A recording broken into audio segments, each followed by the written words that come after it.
अस्सलाम वालेकुम। जो सबसे ज़्यादा रिक्वेस्टेड वीडियो आती है वो मिलाज़मा पे आती है, और ये एक ऐसा टॉपिक है जिसे कोई भी डर्माटोलॉजिस्ट डिस्कस करते हुए घबराता है।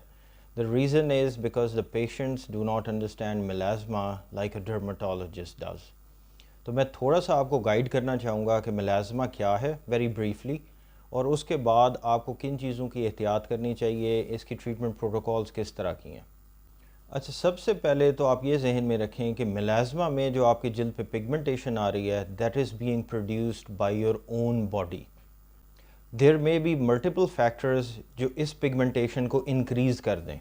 For example sunlight, for example certain multivitamins and minerals, for example आपका स्ट्रेस लेवल, फॉर एग्ज़ाम्पल आप क्या रूटीन यूज़ कर रहे हैं या कर रही हैं, या आपके स्लीप साइकिल्स कैसे हैं, आपका जनरल स्किन केयर रूटीन किस तरह का है।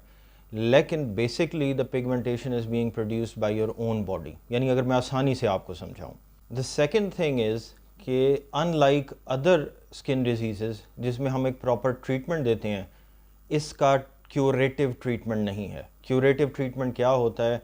फ़र्ज़ करें आपको फंगल इन्फेक्शन हो गई है, फ़र्ज़ करें कोई बैक्टीरियल इन्फेक्शन हो गई है, तो उसके लिए आपको जो एंटीबायोटिक्स या एक कोर्स दिया जाएगा, वो कोर्स होने के बाद वो मसला दोबारा नहीं आता अनलेस री इन्फेक्शन हो।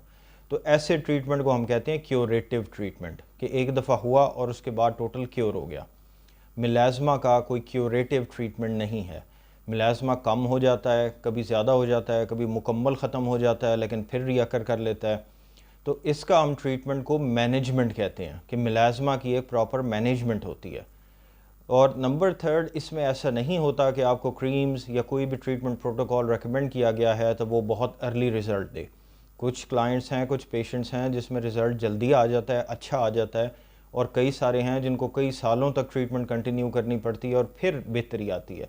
तो ये चीज़ें जब तक आप बेसिकली नहीं समझेंगे, आपका कभी अच्छे तरीके से ट्रीटमेंट मैनेजमेंट मिलाज़मा का नहीं होगा, आप गलतियाँ करेंगे और आपको सही तरह रिज़ल्ट्स नहीं मिलेंगे। बेसिकली यही वजह है मिसअंडरस्टैंडिंग ऑफ द पेशेंट्स, जिसकी वजह से जो मेजॉरिटी डर्माटोलॉजिस्ट हैं मिलाज़मा को देखते ही नहीं हैं।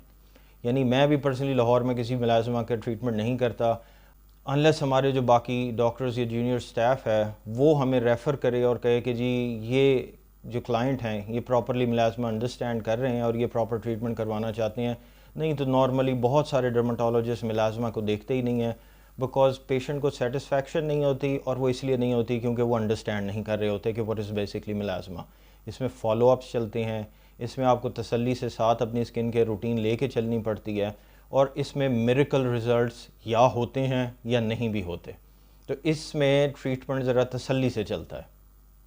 अब बेसिक मैं बात करता हूँ कि आप लोग मिस्टेक कहाँ करते हैं मिलाज़मा को लेके।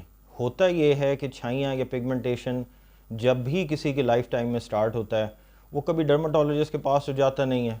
उन लोगों ने क्या करना है कि आसपास लोगों से डिस्कस करना, किसी ने कोई पिगमेंटेशन की क्रीम यूज़ की है वो क्रीम यूज़ करना, और इस तरह के डिफरेंट टोटके स्टार्ट कर देते हैं। अब उन तमाम टोटकों से प्लस पॉइंट ये होता है कि आपकी स्किन बहुत जल्दी ब्राइट भी होने लग जाती है, नो डाउट, आपके जो पिगमेंटेशन है वो भी कम होने लग जाती है। लेकिन वो सारे टोटके, वो सारी स्पेशलाइज्ड क्रीम्स, वो डर्माटोलॉजिकल रेकमेंडेड नहीं होती। ज़्यादातर लोग तो फार्मूला क्रीमें यूज़ करते हैं। उससे नुकसान क्या होता है कि आपकी जो जल्द की हेल्थ है वो विद पैसेज ऑफ टाइम ख़राब होती रहती है। और लोगों का ये बड़ा मिसकंसेप्शन है कि जी डॉक्टर साहब हमने 3-4 महीने सिर्फ इस्तेमाल की थी, इससे ज़्यादा तो नहीं की थी। तो 3-4 महीने में वो क्रीम्स जो डैमेज करती हैं उसको साल लग जाते हैं ठीक होते होते। तो ये बड़ा मिसकंसेप्शन है लोगों में कि जी थोड़ी देर इस्तेमाल की थी और ख़त्म कर दी, उसका डैमेज बहुत ज़्यादा होता है। तो अब आप ना सिर्फ मिलाज़मा के पेशेंट हैं, बल्कि साथ में स्किन डैमेज, यानी आपका जो स्किन बैरियर है वो भी ख़राब हो चुका है, आपकी जल्द भी पतली हो चुकी है। अब जो भी चीज़ें आपको दी जाएंगी वो आपकी जल्द बर्दाश्त नहीं करेगी। अब जब आपका ट्रीटमेंट किया जाएगा तो हमने सिर्फ मिलाज़मा का ट्रीटमेंट नहीं करना, अब हमने आपकी जल्द का स्किन बैरियर भी बेहतर करना है और साथ में मिलाज़मा भी बेहतर करना है। तो इसमें अगर हमारे क्लाइंट्स को ये अंडरस्टैंडिंग नहीं होगी और वो जल्दबाजी के चक्कर में पड़ेंगे तो फिर कोई ट्रीटमेंट नहीं होता। और फिर वही होता है कि जिस तरह हम देखते हैं कि अक्सर ख़वातीन जो डर्माटोलॉजिस्ट आया हर एक के पास चक्कर लगा चुकी होती हैं और ठीक कुछ भी नहीं होता। और मैं अक्सर अपने स्टूडेंट्स को कहता हूँ कि अगर कोई क्लाइंट 2 से 3 डर्माटोलॉजिस्ट से ठीक नहीं हुआ तो उन्होंने कहीं भी ठीक नहीं होना, क्योंकि वो तसल्ली से कहीं से भी इलाज नहीं करवा सकते, और वो मिरेकल ट्रीटमेंट्स या वो अनरियलिस्टिक एक्सपेक्टेशन लेके चल रहे होते हैं।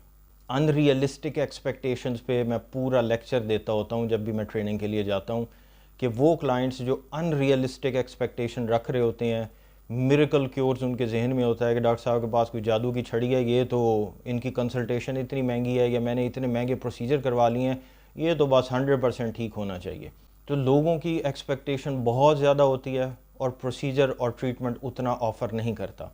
होता क्या है फिर कि हर कोई सर खाना शुरू हो जाता है 15 दिन बाद, 20 दिन बाद, 30 दिन बाद, कि जी ठीक नहीं हो रहा, अब क्रीम चेंज करें, अब ऐसे करें, अब वैसे करें। और डर्माटोलॉजिस्ट तंग आके फिर क्या करता है, वो क्रीमें देता है जो पहले आप वो फार्मूले में यूज़ कर रहे हैं, जिसमें हैवी स्टीरॉयड्स हो गए, जिसमें हैवी वाइटनिंग क्रीमें हो गई, कि बस ठीक है रिज़ल्ट मिले, क्योंकि पेशेंट समझ तो रहा नहीं है कंडीशन, तो नुकसान उसमें आपका ही होता है।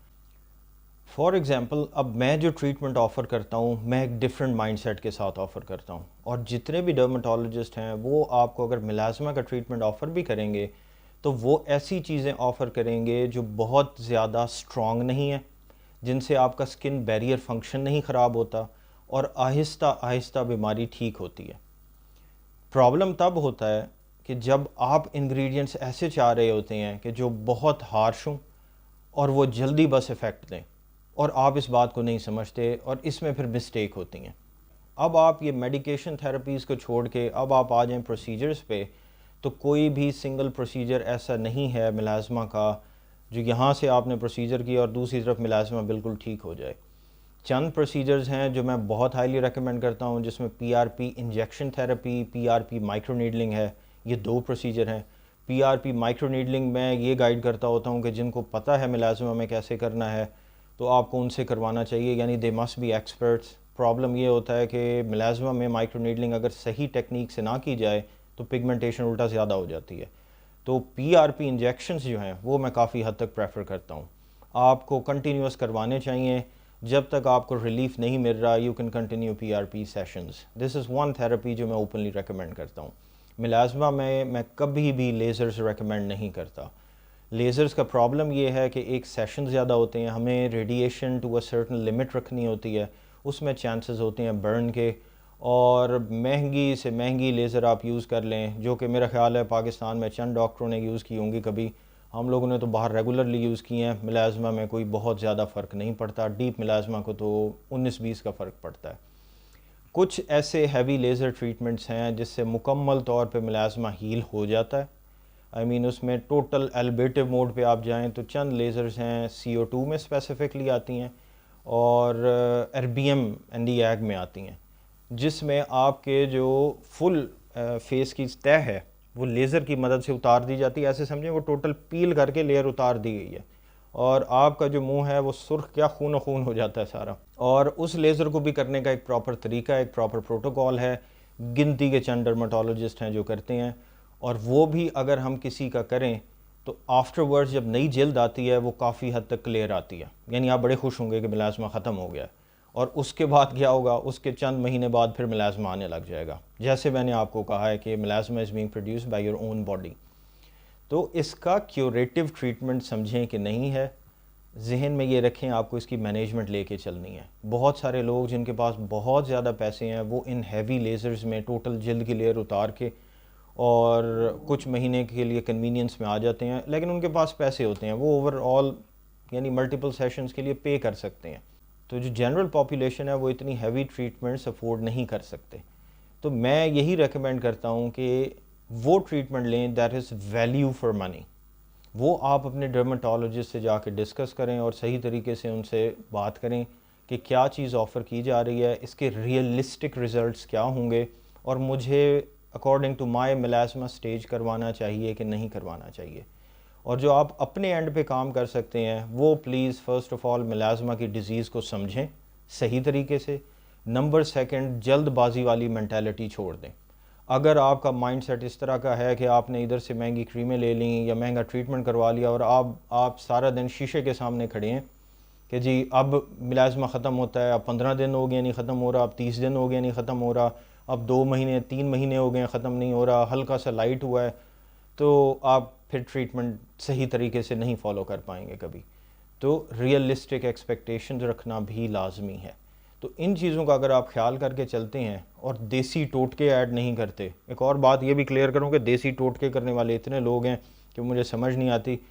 यहाँ तक कि टिकटॉक के ऊपर कुछ नई चीज़ें जो हमारे कुछ इन्फ्लुएंसर है जिनको मैं बेवकूफ़ बेसिकली समझता हूँ, जिनको अलिफ बे भी नहीं पता स्किन डिजीज़ के बारे में, जिनको स्किन स्ट्रक्चर तक का नहीं पता, वो तक प्रिस्क्रिप्शन मेडिसिन रेकमेंड कर रहे हैं, और जो रेकमेंड कर रहे हैं वो बिल्कुल गलत रेकमेंड कर रहे हैं। और हमारे लोग बैठे हुए हैं, बस देखा इन्फ्लुएंसर एक फ़ेमस है तो इसका तो टोटका लाजमी काम करेगा, और फॉलो करने लग गए। तो ये थोड़ा सा जो है ना सेंस रखें अपने अंदर कि आपने क्या चीज़ फॉलो करनी है, और जो फॉलो कर रहे हैं उसका कोई फ़ायदा भी होना है कि नहीं होना। तो फिर आप मुलाज़मा को ठीक बेहतर कर सकते हैं।